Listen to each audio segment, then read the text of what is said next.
네, 노벨상 시상식을 앞두고 노벨 주간이 펼쳐집니다. 노벨상 수상자들이 시상식을 비롯한 다양한 행사를 통해서 세계 언론과 대중을 직접 만나는 축제 기간인데요. 아시아 여성 작가 최초로 노벨 문학상을 수상한 한강 작가도 행사에 참석할 예정입니다. 박미로 서울대 국문과 교수 겸 문학평론가와 함께 미리 살펴보도록 하죠. 평론가님 안녕하십니까? 예, 안녕하십니까? 예. 자, 한강 작가 노벨 문학상을 시상식에 참석하기에 앞서서 우리 시간으로 내일 오후 9시입니다. 수상자 공식 기자회견을 갖는데 네. 일단 지난번에 이제 편의정 재단 시상식에서 수상 소감을 밝힌 것 외에는 어떤 입장을 밝히지 않았기 때문에 네. 어떤 메시지를 낼까 관심이 가는 것 같습니다. 그 포니정상을 수상하고서 작가가 수상 소감을 발표했는데 네. 상당히 일상적이고 평온한 나는 걷기를 좋아한다. 또 책을 좋아한다. 일상을 즐기는 것을 좋아한다. 그런데 앞으로 이런 일상을 잘 유지해 나갔으면 좋겠다. 그리고 앞으로 3권의 책을 쓰고 싶다. 이런 다소 일상의 어떤 삶에 관한 이야기였거든요. 네네. 근데 이제 스웨덴에서 그런 얘기는 할 수 없겠죠. 자기 자신이 수상하는 것이 어떤 의미를 갖고 있다고 생각하는지 한국 작가로서 그런 얘기 또 인류의 삶에 대한 얘기가 되지 않을까 네. 생각이 됩니다. 예. 자, 노벨상 박물관에 소장품을 기증하고 또 의자에 서명을 하는 이런 행사도 진행을 하는데 과연 한강 작가는 어떤 물건을 기증을 할까? 이것도 상당히 관심사인데 글쎄요, 어떻게 좀 예상을 하세요? 아주 어려운 질문이에요. 점장이처럼 맞출 예, 예. 수도 없고. 그런데 한번 그래도 한번 해보시죠. 예.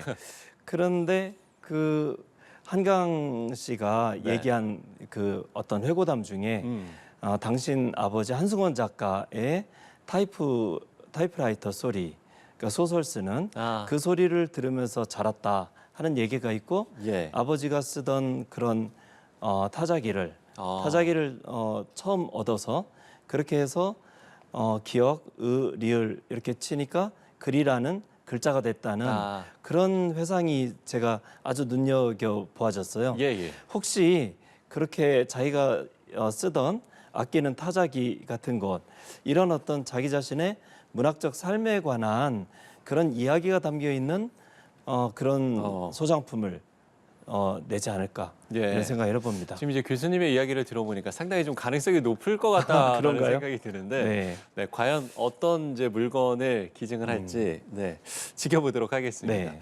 자, 그런가 하면 모든 부문의 노벨상 수상자들 또 이제 강연을 여는 것도 관례인데 약 1시간가량 한국어로 자신의 작품 세계를 설명할 거라고 전해지고 있습니다.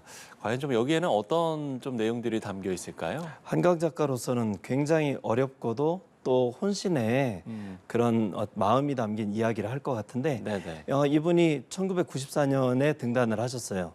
그러니까 지금 문학생활 30년이란 말이죠. 예. 처음에는 이렇게 뭐 여수의 사랑이라든지 다소 서정적이고 평온한 작품 세계였는데 내 여자의 열매 지나서 창작집, 채식주의자 지나면서는 굉장히 강렬한 세계를 서정적으로 깊이 담아내는 작품으로 옮아왔단 말이죠. 예. 작가 자신의 문학적 삶이 어떤 의미를 지니고 있었고 왜 그렇게 더 깊어졌고 또 변모해 왔는지 자기 자신에게 있어서 문학하는 행위는 무엇인지 그것이 인류의 어떤 상처라든지 또 우리 한국 사회의 역사적 경험과 어떻게 관계를 맺고 있느냐 이런 얘기를 하지 않을까 생각이 됩니다. 예, 말씀을 해주신 것처럼 어떤 작가가 자신의 문학 또 삶에 대한 통찰을 이렇게 담아내는 강연이기 때문에 네. 이게 이 강연문이 서적으로 출간되기도 한다고 하더라고요. 그런 일이 이제 당연히 많을 수밖에 없는데요. 네네. 제가 이제 그 스베틀라나 알렉세예비치 그 작가의 이야기를 이렇게 보니까 예. 자기 자신에 있어서 문학이 다른 어떤 플로베른가 하는 작가는 자기 자신은 문학의 그 인간의 팬이다 이렇게 얘기를 하는데 예. 자기는 인간의 귀다 이렇게 자기는 듣는 자라는 얘기죠. 네네. 그러니까 그런 어떤 강렬한 이야기들이 담겨 있을 테고 그래서 이제 한강 작가도 한강 작가의 만약 그런 책이 나온다면 또 낙양이 집가를 올리지 않을까 생각이 됩니다. 예. 자, 단연 하이라이트 10일, 그러니까 우리 시간으로는 11일 0시 전후가 될 텐데 스톡홀름 네. 콘서트홀에서 열리는 시상식이 아마 이제 단연 하이라이트가 될 것 같습니다. 한림원의 위원이 짧게 한강 작가와 작품을 소개하는 연설을 한 이후에 스웨덴 네. 국왕이 이제 상을 수여하게 되는데 과연 한강 작가를 어떻게 소개할 것인가? 네, 어떻게 예상을 하시나요? 심사위원장이 예전에 인터뷰한 게 있더라고요. 예, 보니까 인간의 고통에 대한 깊은 성찰이 담겨 있다. 음, 그리고 또 노벨문학상 선정 이유를 설명할 때 그 인간의 어떤 역사의 트라우마 그리고 인간의 어떤 연약함에 대한 어떤 위대한 시적 산문 네네. 그러니까 그렇게 제시를 하지 않을까. 한국의 동양의 여성 작가로서 바로 인간의 역사적 상처를 보듬어 문학으로 끌어올린 작가다. 이렇게 얘기할 것 같습니다. 네. 인간의 역사적 상처를 보듬어서 문학으로 끌어올린 작가다. 이렇게 소개할 것 같다라고 이야기를 해주셨습니다. 소개 연설 자체는 스웨덴어로 하지만 수상자를 연 단위로 초대하는 그 마지막 문장은 한국어로 한다고 하는데 한국 문학이 세계에서 상당히 주목받는 순간이 될 것 같거든요. 정말 그게 그 노벨문학상의 굉장히 중요한 전통 중에 하나인데 네. 그 수상을 하는 작가의 나라의 언어로서 하는 거죠. 그럼 이제 친애하는 한강 작가 이렇게 모신다는 얘기가 될 텐데 네. 이것을 박옥경이라고 하는 그 한강의 작품 작별하지 않는다 하고 흰이라고 하는 네. 두 개의 장편 소설을 스웨덴어로 번역한 그 안데르스 칼손 그 남편하고 이렇게 두 부부인데 이분이 이제 그거를 실제로 이렇게 끌어올릴 테니까 네네. 굉장히 기대가 된다고 할 수가 있겠죠. 예. 그 마지막 문장이 보통 이렇게 좀 깁니까? 어떻습니까? 굉장히 짧던데요. 네. 다른 이제 그 작가들 뭐 프랑스라든지 독일 작가들의 사례를 제가 봤는데 예, 예. 길지 않고 각각의 문구 내용은 비슷한데 네. 그런데 이제 그 나라 말로 해준다는 뜻이 굉장히 의미가 깊은 것이죠. 예.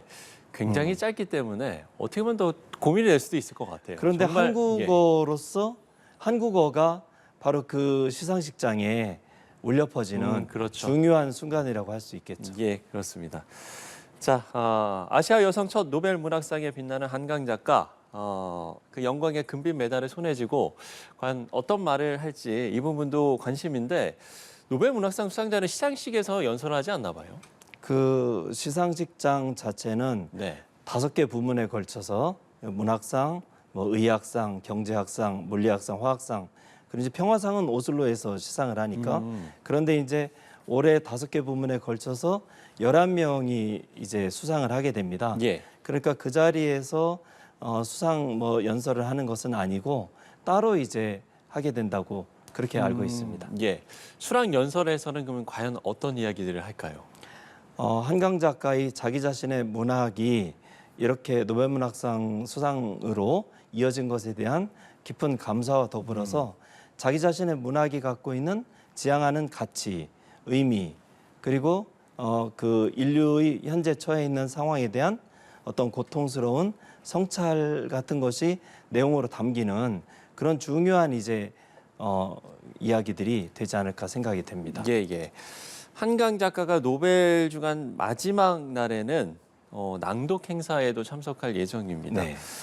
수상자의 작품을 읽고 또 이에 관해서 이야기를 나누는 자리인데 이렇게 노벨 주간에 문학상 관련 일정을 더 많이 배치한 거 여기에는 좀 어떤 의미가 있다라고 보시나요? 한강이 여성 작가고 네. 올해의 노벨문학상 노벨상 수상자들 가운데 이 한강이 유일한 여성입니다. 예, 예. 그러니까 이제 또 문학은 화제가 많고 그리고 이야기거리가 많기 때문에 뭐 대담이라든지 강연이라든지 또 그밖에 어떤 부대 행사들을 많이 배치한 것으로 알고 있고 예. 한국의 그 기자들이 대거 이제 가셔서 열띤 취재 경쟁을 벌일 것으로 생각을 하고 있습니다. 예.